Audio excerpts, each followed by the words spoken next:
The dusk settled over the quiet streets of Richmond, Virginia, where the James River's murmur mixed with the hum of evening traffic on Route 60. Headlights sliced through the fading light, and a sleek black SUV cruised past strip malls and oak-lined sidewalks, its driver steady at the wheel. It was a balmy August evening in 2025, the kind where the air clung to your skin, and the cicadas sang a lazy chorus. Inside the SUV, Special Agent Marcus Reed, 42, adjusted his rearview mirror, his dark eyes scanning the road with a trained calm.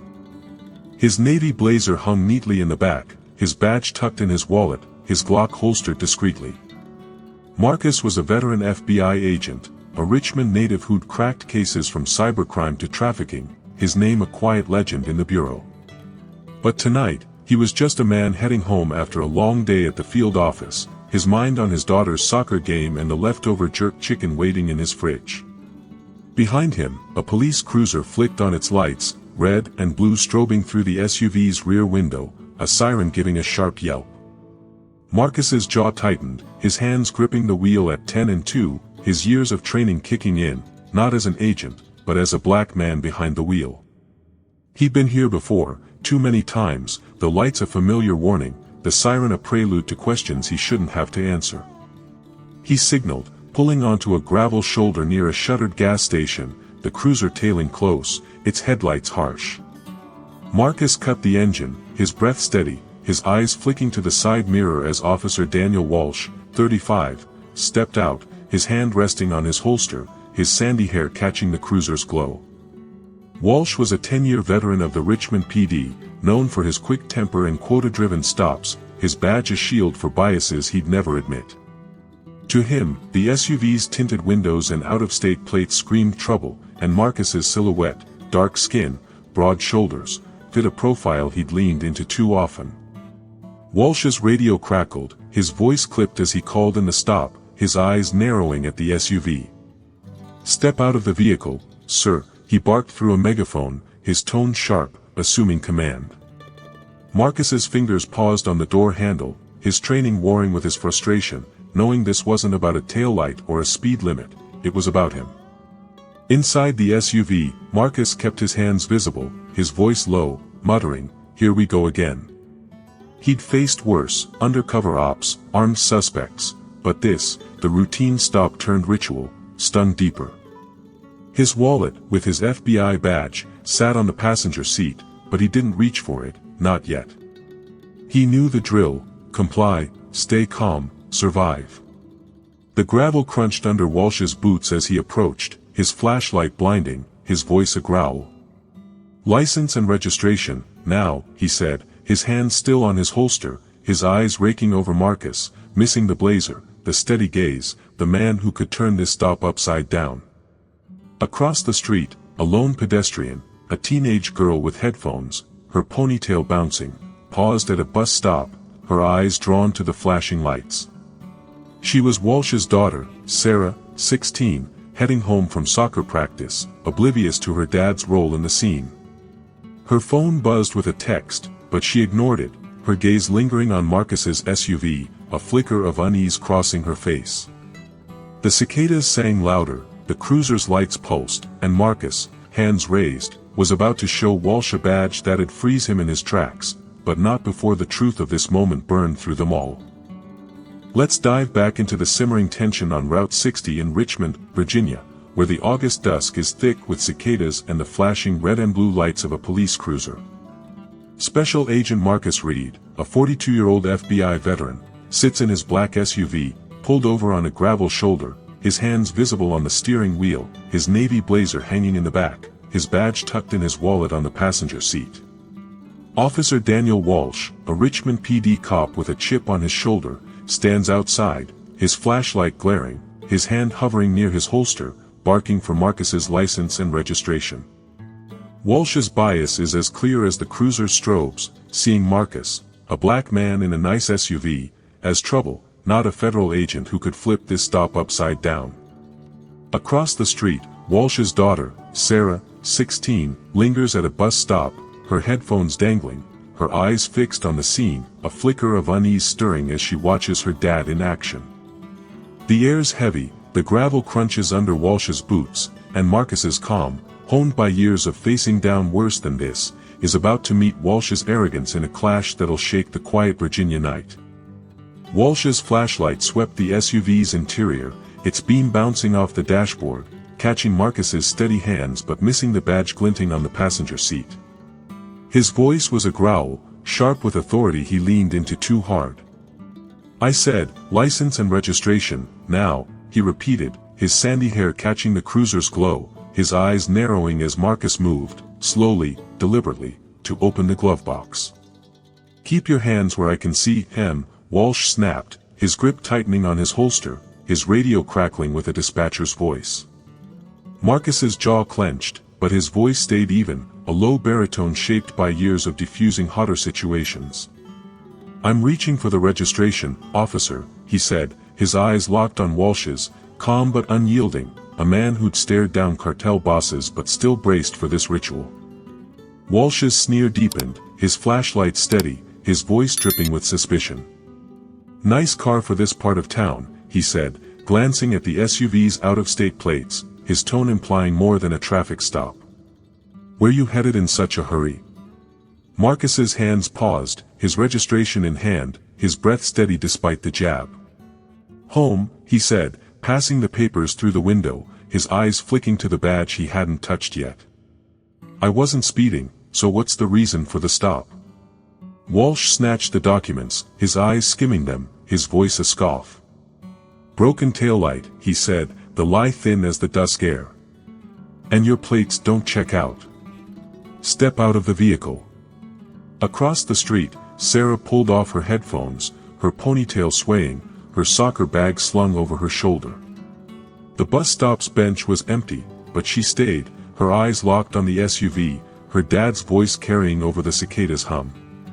She'd seen him work before, directing traffic, chatting at school events, but this felt different, his tone sharper, his stance aggressive. Her phone buzzed again, a text from her mom, but she ignored it, her unease growing as Marcus opened the door, his movements slow, his blazer left behind, his white shirt crisp against the darkening sky. Marcus stepped onto the gravel, his 6-foot frame steady, his hands raised slightly, his voice calm but edged. "Officer, my taillight's fine, and those plates are federal," he said, his eyes holding Walsh's, knowing the lie but playing the game. "You want to run them, go ahead, but this stops off base." Walsh's eyes narrowed, his flashlight jerking to Marcus's face, his voice a snarl. "You questioning me?" he said, stepping closer, his holster hand twitching. "I say step out, you step out. Turn around, hands on the hood." The command was a power play, and Marcus's jaw tightened, his training, FBI, not civilian, warring with the instinct to de-escalate.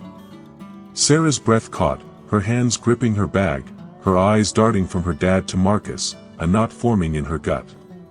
She'd heard him talk about suspicious types at dinner, his stories of keeping the streets safe, but seeing it up close, the man in the SUV didn't look like a threat, just a guy, calm, hands up, caught in her dad's crosshairs. A passing car slowed, its driver, a middle-aged woman in a minivan, glancing at the scene, her face creasing with concern, but she drove on, leaving the gravel shoulder a stage for Walsh's show. Walsh's radio crackled, the dispatcher confirming the plates, her voice cutting through. "Plates are federal, registered to a Marcus Reed, no flags." Walsh's sneer faltered, his flashlight dipping, but he doubled down, his voice rising. "Federal, huh? That don't mean nothing till I check you out," he said, gesturing to the SUV's hood. "Hands on it, now, or we've got a problem." Marcus's eyes flicked to the badge on the seat, his calm fraying, his voice low, a warning. "You're making a mistake, officer," he said, stepping toward the hood, his hands moving slowly, deliberately. "Run my ID, and you'll see." Sarah took a step closer, crossing the street, her sneakers soft on the asphalt, her voice a whisper. "Dad, what's he doing?" She muttered, too quiet for Walsh to hear, her eyes wide as Marcus complied, his hands on the hood, his blazer still hanging, the badge inches away. Walsh's flashlight swung back, his voice a bark. "No talking. Face forward. He reached for Marcus's wallet, flipping it open, his eyes skimming the driver's license, missing the badge tucked behind it, his sneer returning. Marcus Reed, huh? Where'd you get this car? Don't look like yours. The middle-aged woman in the minivan, now parked at a nearby lot, pulled out her phone, not to film, but to call a friend, her voice low. Something's going down on Route 60, she said, her eyes on the cruiser's lights. Cops got a guy out of his car, looks wrong. Her friend, a local pastor, listened, his voice a murmur, promising to swing by. Back at the SUV, Marcus's voice stayed steady, his hands on the hood, his eyes on Walsh's reflection in the windshield. That's my car, officer, he said, his tone calm but steel-edged. Run my name through NCIC, and you'll see who I am. Walsh's radio crackled again, the dispatcher's voice sharper. Reed, Marcus, no warrants, clean record. Walsh's hand froze, his flashlight wavering, but his ego pushed through, his voice a scoff. Clean record don't mean you're clean, he said, stepping closer, his hand on his cuffs. I'm taking you in for obstructing. Turn around. Sarah's eyes widened, her bag slipping, her voice louder now, a plea. Dad, stop. She called, crossing the gravel, her sneakers crunching, her heart racing. Walsh spun, his flashlight catching her, his voice a snap. Sarah, get back. This ain't your business.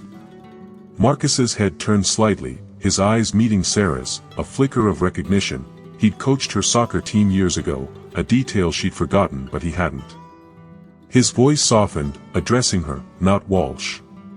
It's okay, Sarah, he said, his hands still on the hood. Your dad's just doing his job. The words were a lifeline, but his eyes flicked to the badge, his calm a ticking clock.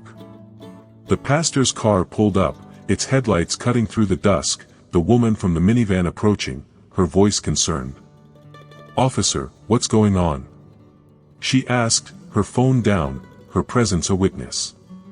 Walsh's sneer cracked, his cuffs hesitating, and Marcus stood ready, his badge about to turn this stop into a lesson Walsh would never forget. Let's dive back into the charged scene on Route 60 in Richmond, Virginia, where the August dusk is heavy with cicadas and the pulsing red and blue lights of a police cruiser. Special Agent Marcus Reed, a 42-year-old FBI veteran, stands with his hands on the hood of his black SUV, his white shirt crisp against the fading light, his navy blazer and badge still untouched on the passenger seat. Officer Daniel Walsh, a Richmond PD cop with a quick temper, looms over him, his flashlight glaring, his hand gripping a pair of cuffs, ready to arrest Marcus for obstructing, despite a clean record and federal plates. Walsh's bias is a neon sign, his taillight excuse flimsy, his ego driving a stop that spiraled into a showdown. Across the gravel shoulder, Walsh's daughter, Sarah, 16, stands frozen, her soccer bag slipping, her cry, "Dad, stop!" still ringing. A middle-aged woman in a minivan and a local pastor, alerted by her call, watch from nearby, their presence a quiet witness. Marcus is calm, honed by years of FBI work, holds steady, his badge inches away, ready to flip this script. The air's electric, the cruiser's strobes relentless, and Walsh is about to face a truth that'll stop him cold. Walsh's flashlight jerked toward Sarah, his sandy hair catching the cruiser's glow, his voice a sharp bark. Sarah, I told you to get back. He snapped, his hand still clutching the cuffs, his eyes flicking between his daughter and Marcus, his control slipping. Sarah's sneakers scuffed the gravel, her ponytail swaying, her voice trembling but firm. Dad, he's not doing anything wrong. She said, stepping closer, her headphones dangling, her soccer bag now on the ground. You're scaring him for no reason. The word stung, and Walsh's face twitched, his grip on the cuffs tightening, his ego warring with the flicker of doubt her plea sparked. He'd always seen his stops as keeping the street safe, but Sarah's eyes, wide with confusion, cut through his narrative. Marcus kept his hands on the hood, his eyes steady in the windshield's reflection, his voice low, addressing Walsh but loud enough for Sarah to hear. Listen to your daughter, officer, he said, his baritone calm, a lifeline in the chaos. I'm complying, my record's clean, my plates are federal. You don't need those cuffs. His gaze flicked to the badge on the seat, his FBI training urging caution, escalate only when necessary, but his frustration, born of too many stops like this, simmered beneath his calm. The pastor, a gray-haired man in a collared shirt, stepped out of his car, his voice gentle but firm, joining the woman from the minivan. Officer Walsh, what's the issue here? He asked, his hands open, his presence a quiet authority. The woman nodded, her phone down, her voice concerned. He's just standing there, officer. Why's this a problem? Walsh's flashlight wavered, his eyes darting to the growing witnesses, his voice rising to reclaim dominance. This is a police matter. He barked, pointing at Marcus. He's obstructing, refusing to cooperate, and I'm taking him in. He stepped closer, the cuffs glinting, his radio crackling with a dispatcher's update, ignored in his tunnel vision. Sarah's voice broke through, louder now, a plea tinged with anger. Dad, you're wrong. He's not fighting you. She crossed the gravel, her sneakers crunching, her eyes locked on Marcus, a memory stirring, his face familiar, a coach from her middle school soccer days, always calm, always fair. I know him, she whispered, her voice catching, her hand gripping her bag. Marcus's head tilted slightly, his eyes meeting Sarah's, a flicker of recognition softening his gaze. It's all right, Sarah, he said, his voice steady, his hands still on the hood. I'm okay. Let's keep this peaceful. The words were for her, but they landed on Walsh like a jab, his cuffs hesitating, his face reddening as his daughter's defiance and Marcus's calm chipped away at his authority. The pastor approached, his voice a soothing bass. Daniel, I've known you since you were a boy, he said, using Walsh's first name, a bridge to his humanity. This man's no threat. Let's talk this out. The woman from the minivan nodded, her voice bolder. He's right, officer. This doesn't look like a crime to me. Walsh's radio crackled again, the dispatcher's voice clear. Read, Marcus, confirmed federal employee, no outstanding issues. Walsh's hand froze, the cuffs dangling, his flashlight dipping, but his pride pushed back, his voice a snarl. Federal employee don't mean nothing, he said, stepping toward Marcus, his ego blinding him to the badge inches away. You're coming with me till I sort this out. He reached for Marcus's arm, the cuffs snapping open, but Sarah lunged forward, her voice a shout. Dad, stop it. She cried, grabbing his sleeve, her eyes wide with fear and frustration. You're making this worse. The pastor raised a hand, his voice firm, stepping between Walsh and Marcus. Enough, Daniel, he said, his eyes steady, his collared shirt catching the cruiser's lights. You're escalating for no reason. Let him go. The woman from the minivan moved closer, her voice clear. I'm calling the station, she said, pulling out her phone, not to film but to dial, her eyes on Walsh. This isn't right, and someone needs to know. Walsh's face paled, his cuffs still raised, his eyes darting from Sarah's plea to the pastor's calm, the woman's threat, and Marcus's unshaken gaze. Marcus spoke, his voice a steady drumbeat, his hand still on the hood, his badge a silent promise. Officer Walsh, you're making a call you'll regret, he said, his eyes locking on Walsh's, his calm a weapon. My wallet's right there. Check it, run my ID through your system, and you'll see who I am. He nodded toward the passenger seat, his tone measured but pointed, giving Walsh an out but not a pass. Walsh's flashlight swung to the wallet, his hand hesitating, his sneer fading as the dispatcher's words, federal employee, echoed in his mind. He grabbed the wallet, flipping it open, his eyes skimming the driver's license, then landing on the FBI badge, its gold shield gleaming, the word Special Agent Marcus Reed a thunderbolt. Walsh's cuffs clattered to the gravel, his flashlight falling, his face draining of color, his voice a choked whisper. You're FBI. He stammered, his hand shaking, his ego collapsing under the weight of his mistake. Sarah's eyes widened, her bag forgotten, her voice a gasp. FBI. Dad, you, she stopped, her eyes flicking to Marcus, the memory clicking, Coach Reed, the man who taught her to kick a soccer ball, now an agent her dad had cuffed for nothing. The pastor's face softened, his voice low. Lord have mercy, Daniel, he said, shaking his head. The woman from the minivan lowered her phone, her voice stunned. You stopped an FBI agent? For what? Marcus straightened, his hands leaving the hood, his voice calm but iron-edged, addressing Walsh directly. You assumed I didn't belong in this car, in this town, he said, stepping forward, his 6-foot frame filling the space. You saw a black man and decided I was a threat, not a man with a badge, a family, a life. That's your mistake, officer, and it's not your first. His eyes flicked to Sarah, softening, his voice a quiet anchor. But your daughter saw the truth. You should listen to her. Walsh's knees buckled, his radio silent, his eyes locked on the badge, his voice a whisper. I didn't know, he said, his hand fumbling for his flashlight, his world unraveling. Sarah's eyes filled with tears, her voice breaking. Dad, why'd you do this? She asked, stepping back, her soccer bag a weight she couldn't carry. The pastor placed a hand on her shoulder, his voice gentle. It's all right, Sarah. We'll sort this out. The woman from the minivan nodded, her phone down, her voice firm. This needs to be reported, she said, glancing at Marcus. You okay, sir? Marcus nodded, his eyes on Walsh, his voice steady, a promise. I'm fine, he said, picking up his wallet, the badge glinting. But this isn't over.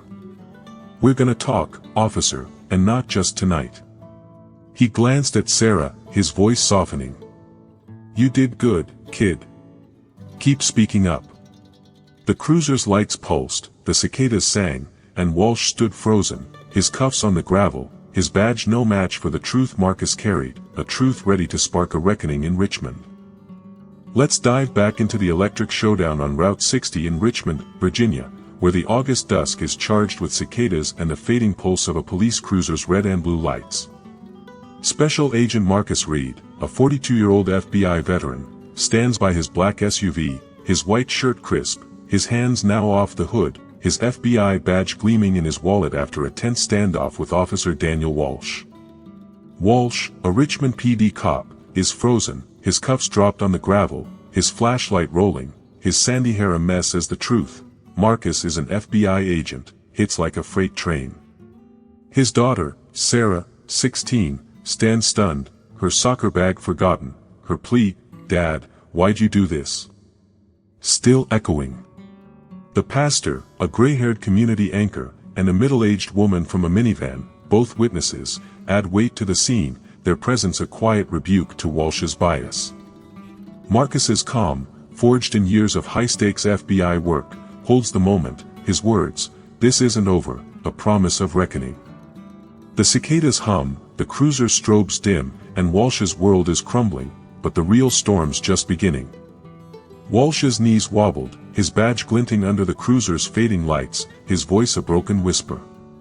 I didn't mean, he stammered, his hands shaking as he stooped to grab his flashlight, the cuff still glinting on the gravel, a symbol of his misjudgment. Marcus's eyes stayed locked on him, his 6-foot frame steady, his white shirt a stark contrast to the dusk, his badge now in hand, its gold shield catching the last rays of light. You didn't mean to what, officer? Marcus said, his baritone calm but razor-edged, stepping forward, his presence filling the shoulder. Profile me. Threaten me. Cuff me for driving home. You meant every second of it, and that's the problem. Sarah's eyes brimmed with tears, her ponytail limp, her voice a choked gasp. Dad, you didn't know he was FBI? She said, her soccer bag a weight at her feet, her gaze darting between Walsh and Marcus, the man she now remembered as Coach Reed, her middle school soccer mentor. Walsh's face crumpled, his flashlight trembling, his voice a plea. Sarah, I was doing my job, he said, his eyes flicking to her, desperate for her to understand. Guys like him, he stopped, the words, guys like him, a landmine he couldn't cross, his own bias laid bare in his daughter's eyes. The pastor, Reverend Ellis, stepped closer, his collared shirt catching the cruiser's glow, his voice a deep, steady anchor. Daniel, you're better than this, he said, his gray eyes firm but kind, his hand resting on Sarah's shoulder. You let your assumptions blind you, and now you've hurt a good man, and your girl's watching. The middle-aged woman, Miss Carter, nodded, her minivan parked nearby, her voice clear. I saw the whole thing, she said, her phone down, her eyes on Walsh. You had no reason to pull him over, let alone cuff him. This needs to go higher up. Her words were a gavel, and Walsh's shoulders slumped, his badge feeling heavier than ever. Marcus tucked his badge into his pocket, his voice steady, addressing Walsh but speaking to all. You didn't see an FBI agent, he said, his eyes unyielding. You saw a black man in a nice car, and you decided I didn't belong. That's not a mistake, it's a choice, and it's one you've made before. He glanced at Sarah, his tone softening, a coach's warmth breaking through. Your daughter's got more sense than you, Walsh. She saw me, not a threat. You could learn from her. Sarah's tears fell, her hands clutching her bag, her voice a whisper. I'm sorry, Mr. Reed, she said, her eyes meeting his, the memory of his soccer drills, patience, teamwork, flooding back. Walsh's flashlight dropped again, his hands empty, his voice a croak. I thought you were, but he trailed off, his eyes locked on the gravel, unable to face Marcus, Sarah, or the witnesses. Reverend Ellis shook his head, his voice gentle but firm. You thought wrong, Daniel, he said, his hand still on Sarah's shoulder. This man served our country, our city, and you treated him like a criminal. That's on you. Ms. Carter stepped forward, her voice resolute. I'm filing a complaint with the department, she said, pulling out a notepad, jotting down Walsh's badge number. This can't keep happening. Marcus raised a hand, his voice calm, a leader taking charge. Hold off on that, ma'am, he said, his eyes on Walsh, his badge pocketed but its weight clear. I'm not pressing charges, yet. But we're gonna have a conversation, officer, you and your chief, about how you police this city. He turned to Sarah, his voice softening. You don't owe me an apology, Sarah. You did the right thing, speaking up. Keep that courage. Sarah nodded, her tears slowing, her voice a whisper. I will, Coach Reed. Walsh flinched, the title, Coach Reed, a gut punch, his daughter's respect for Marcus a mirror to his failure. Reverend Ellis turned to Walsh, his voice a call to redemption. Daniel, you've got a chance to make this right, he said, his gray eyes steady. Come to the community meeting next week at First Baptist. We're talking about policing, trust, healing. Bring Sarah, face this head on. Walsh's eyes flicked up, his face pale, his voice barely audible. I'll think about it, he said, his hands shaking, his badge a burden. Ms. Carter nodded, her notepad closing, her voice firm. You better, officer. People are watching now. She glanced at Marcus, her eyes warm. Thank you, sir, for staying calm. You didn't have to. Marcus's lips curved, a faint smile breaking through, his voice steady. I've had practice, he said, his eyes on Walsh, a quiet warning. But I'm done being patient with this kind of policing. You'll see me again, officer, and not just on this road.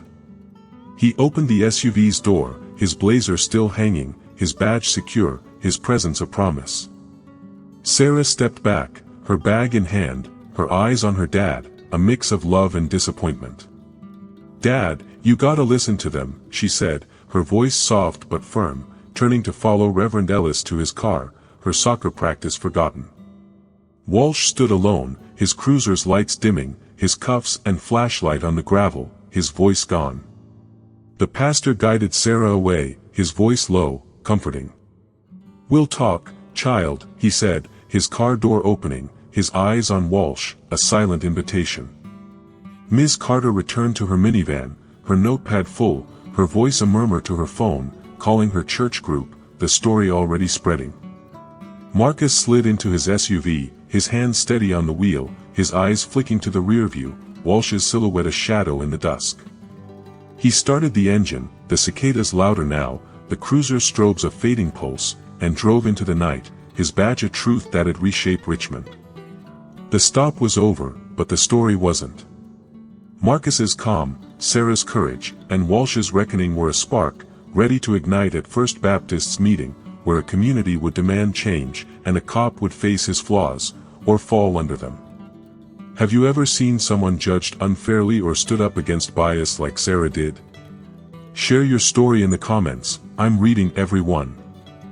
Alright, let's bring this gripping saga on Route 60 in Richmond, Virginia, to a powerful close, where the August night has cooled, but the impact of Special Agent Marcus Reed's standoff with Officer Daniel Walsh still burns bright.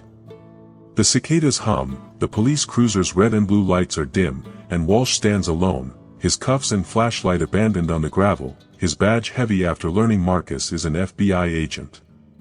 Sarah, Walsh's 16-year-old daughter, has walked away with Reverend Ellis, her soccer bag await, her plea, "Dad, you gotta listen," a call to change that lingers.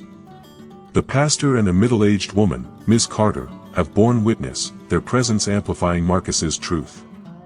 Marcus is back in his SUV, his navy blazer untouched, his badge secure, his calm a beacon as he drives off, promising Walsh a reckoning beyond this stop. The gravel shoulder's quiet now, but the story's far from over. It's about to spark a transformation in Richmond, not through viral videos or hashtags, but through the raw power of community voices and a cop's chance at redemption. This is the final act, and it's gonna hit like a plate of jerk chicken with all the fixings. By the following week, the Route 60 stop is the talk of Richmond, not on social media but in the city's soul, church pews, barbershops, and diner counters. Reverend Ellis opens First Baptist's community meeting with a sermon that shakes the rafters, his gray eyes blazing as he recounts Marcus's ordeal, his voice a thunderclap. "We don't judge a man by his skin, but by his heart, and Agent Reed showed us grace under fire." The packed sanctuary, black, white, young, old, nods, amens rising, Sarah in the front row, her soccer jersey swapped for a dress, her eyes fixed on her dad, who sits beside her, his uniform off, his face pale but present. Ms. Carter, notepad in hand, shares her witness account, her voice steady, urging the crowd to demand better policing. The Richmond Times-Dispatch covers the meeting, its front-page story, "FBI agent stops sparks policing debate," quoting Marcus's calm resolve and Sarah's courage. The article shared at coffee shops and community centers, a spark for change. Walsh's reckoning is swift but not final. The Richmond PD suspends him pending review, his badge on his dresser, his nights haunted by Sarah's tears and Marcus's badge. Chief Ramirez, alerted by Ms. Carter's complaint, meets with Marcus at the FBI field office, her voice firm but respectful, promising bias training and a review of Walsh's stops, her notepad filled with his history of quota-driven polls. Marcus, in his blazer, pushes for more, a community oversight board, mandatory de-escalation courses, and Walsh's attendance at First Baptist's next meeting. He's got a chance to change, Marcus says, his eyes steady, his badge a silent weight. But it's on him to take it. Sarah becomes the story's heart. At school, she shares her dad's mistake with her soccer team, her voice breaking but strong, urging them to speak up against wrong. Her teammates, inspired, start a "Unity Kicks" campaign, wearing armbands at games to support fair policing, their games drawing crowds chanting Marcus's name. The Times-Dispatch profiles Sarah, her photo, ponytail, soccer ball, next to Marcus's, a Richmond hero whose calm inspired a team to lead. Walsh, reading the article, feels a mix of shame and pride, his daughter's courage a mirror to his flaws. He attends First Baptist's next meeting, his civilian clothes a quiet surrender, his voice halting as he admits his bias, Sarah's hand on his arm, Reverend Ellis's nod a lifeline. Marcus, back at work, briefs his FBI team on a trafficking case, but his Route 60 stop shapes his mission. He speaks at a city council meeting, his blazer sharp, his badge visible, proposing a mentorship program pairing cops with black youth, his voice a call to bridge divides. The council approves, naming it Reed's Reach, with Sarah's team as its first volunteers, their armbands a symbol of hope.